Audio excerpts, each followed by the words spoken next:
ಕಾರ್ತಿಕ ಮಾಸ ಇದು ಹಿಂದೂ ಪಂಚಾಂಗದಲ್ಲಿ ಅತ್ಯಂತ ಪವಿತ್ರ ಮತ್ತು ಪುಣ್ಯಮಯ ಮಾಸಗಳಲ್ಲಿ ಒಂದಾಗಿದೆ. ಸಾಮಾನ್ಯವಾಗಿ ಅಶ್ವಯುಜ ಮಾಸದ ನಂತರ ಮತ್ತು ಮಾರ್ಗಶಿರ ಮಾಸದ ಮೊದಲು ಬರುವ ಈ ಮಾಸವು ಅಕ್ಟೋಬರ್ ಮತ್ತು ನವೆಂಬರ್ ತಿಂಗಳಲ್ಲಿ ಬರುತ್ತದೆ.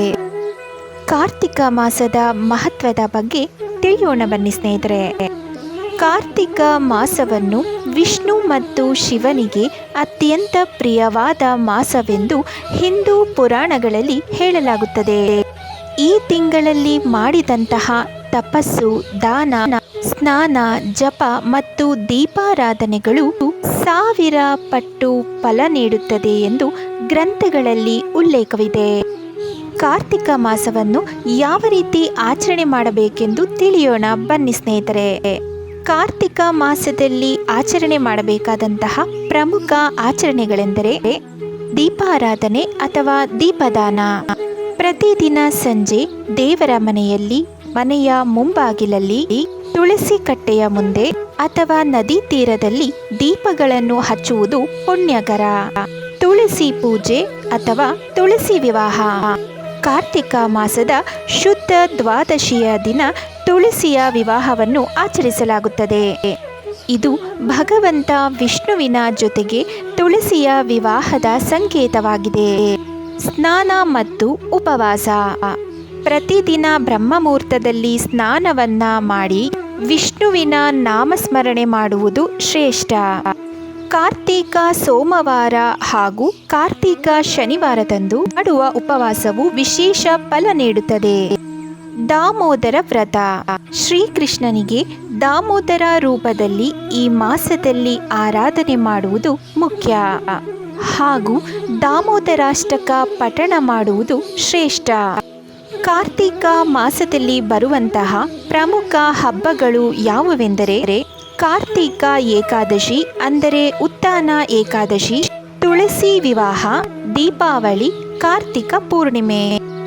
ಪುರಾಣಗಳಲ್ಲಿ ಉಲ್ಲೇಖಿತವಾಗಿರುವಂತೆ ಈ ಮಾಸವು ಶಿವ ಮತ್ತು ವಿಷ್ಣುವಿಗೆ ಅತ್ಯಂತ ಪ್ರಿಯವಾದ ಮಾಸವಾಗಿರುವುದರಿಂದ ಮಾಸವನ್ನು ಶಿವ ಮತ್ತು ವಿಷ್ಣುವಿನ ಸಂಯುಕ್ತ ಮಾಸವೆಂದು ಕರೆಯುತ್ತಾರೆ. ಶ್ರೀಮದ್ ಭಾಗವತ ಪುರಾಣ, ಸ್ಕಂದ ಪುರಾಣ ಮತ್ತು ಪದ್ಮ ಪುರಾಣದಲ್ಲಿ ಈ ಮಾಸದ ಮಹಿಮೆಯನ್ನು ವಿವರಿಸಲಾಗಿದೆ. ಕಾರ್ತಿಕ ಮಾಸದಲ್ಲಿ ಮಾಡುವಂತಹ ಪೂಜಾ ವಿಧಾನವನ್ನು ತಿಳಿಯೋಣ ಬನ್ನಿ ಸ್ನೇಹಿತರೆ. ಮೊದಲನೆಯದು ಬ್ರಹ್ಮಮುಹೂರ್ತದಲ್ಲಿ ಎದ್ದು ಸ್ನಾನ ಮಾಡುವುದು. ಸ್ನಾನದ ವೇಳೆ ಗಂಗೆ ಚ ಯಮುನೆ ಚ ಗೋದಾವರಿ ಸರಸ್ವತಿ ಈ ಮಂತ್ರವನ್ನು ಸ್ಮರಿಸಿಕೊಳ್ಳಬೇಕು. ಎರಡನೆಯದಾಗಿ ತುಳಸಿ ಪೂಜೆ. ಪ್ರತಿದಿನ ಬೆಳಿಗ್ಗೆ ತುಳಸಿಗೆ ನೀರು ಹಾಕಿ ದೀಪ ಹಚ್ಚಿ ತುಳಸಿಯನ್ನು ಪರಿಕ್ರಮಿಸಿ ಪೂಜಿಸಿ. ತುಳಸಿ ಪೂಜೆ ಮಾಡುವಾಗ ಈ ಮಂತ್ರವನ್ನು ನೆನೆಸಿಕೊಳ್ಳಬೇಕು. ತುಳಸಿ ಕಾನನಂ ಯತ್ರ ಯತ್ರ ಯತ್ರ ಹರಿ ಯತಃ ತತ್ರ ತತ್ರ ಕೃತಂ ಪಾಪಂ ಶಮಂ ಯಾತಿ ನ ಸಂಶಯಃ. ಮೂರನೆಯದಾಗಿ ವಿಷ್ಣು ಅಥವಾ ಶಿವ ಪೂಜೆ.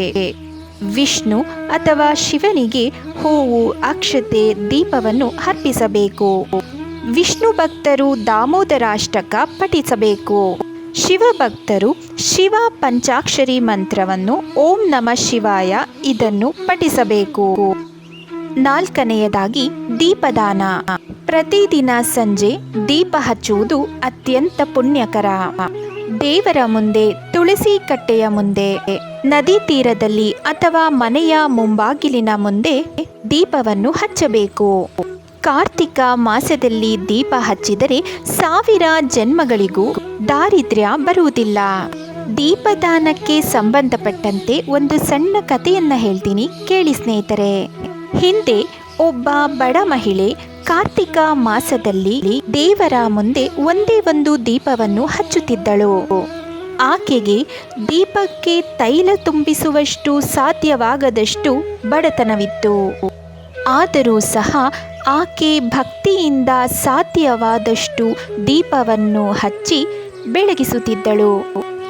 ಆಕೆಯ ನಿಷ್ಠೆ ಮತ್ತು ಭಕ್ತಿಗೆ ಮೆಚ್ಚಿದಂಥ ಭಗವಂತ ವಿಷ್ಣುವು ಪರಲೋಕದಲ್ಲಿ ಅತ್ಯುನ್ನತ ಸ್ಥಾನವನ್ನು ನೀಡಿದರು. ಅಂದಿನಿಂದಲೇ ಕಾರ್ತೀಕ ಮಾಸದಲ್ಲಿ ದೀಪ ಹಚ್ಚುವ ಪರಂಪರೆ ಪ್ರಾರಂಭವಾಯಿತು. ಕಾರ್ತೀಕ ಮಾಸದಲ್ಲಿ ಬರುವಂತಹ ಸೋಮವಾರ, ಶನಿವಾರ ಮತ್ತು ಏಕಾದಶಿಯಂದು ಉಪವಾಸ ಮಾಡುವುದು ಅತ್ಯಂತ ಪುಣ್ಯಕರ. ಬಡವರಿಗೆ, ಅಗತ್ಯವಿದ್ದವರಿಗೆ ಕೈಲಾದಷ್ಟು ಸಹಾಯ ಮಾಡುವುದು ಅತ್ಯಂತ ಪುಣ್ಯಕರ ಫಲ ನೀಡುತ್ತದೆ.